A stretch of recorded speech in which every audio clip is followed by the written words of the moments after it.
তো সকাল থেকে উঠেই দেখি এরকম পরিস্থিতি, চারদিকে ঝড় বৃষ্টি, একদম রেমাল চারদিকে তাণ্ডব চালাচ্ছে। আগের দিন রাত থেকেই তাণ্ডবটা চালাচ্ছে, তো ঘুম থেকে উঠে এরকম অবস্থা। তো দোকানপাট তো খোলার কোনো গল্পই নেই, হাজব্যান্ড সারাদিন বাড়িতে, বাজার হাট আগের দিন যা ছিল সে তাই দিয়েই রান্নাবান্না হবে। আর এই হচ্ছে আমাদের পাশের জমিতে কাজ, মানে বাড়ি হচ্ছে, আর এখানে কত কই মাছ উঠেছে, মানে কই মাছগুলো দেখি নিজে থেকেই উঠে লাফাচ্ছে। তো আমার শ্বশুরমশাই গেছে মাছ ধরতে, কই মাছ ধরতে, বাড়ির সামনে কই মাছ, দুয়ারে মাছ।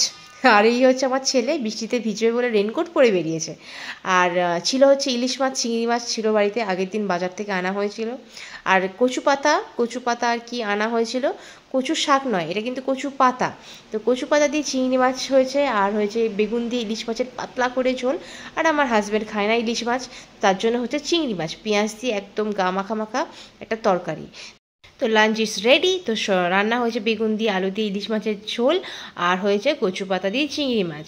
তো এই ছিল বাড়িতে, তাই এই দিয়েই আজকে লাঞ্চটা সারবো। খুব ইচ্ছা করছিল খিচুড়ি খাওয়ার জন্য, কিন্তু খিচুড়ি আর হবে না, কারণ কচু পাতাটা বেশি দিন রাখা যাবে না।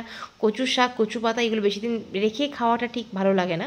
তো কচুর শাক, মানে কচুর শাকটা তাও রেখে খাওয়া যায়, কিন্তু কচু পাতাটা বেশি দিন রাখা যাবে না, কচু পাতাগুলো শুকিয়ে যাবে। তাই জন্য আজকে এই রান্না হলো, মানে কচু পাতা দিয়ে চিংড়ি মাছটা রান্না করার জন্যই হয়েছে। তো চলো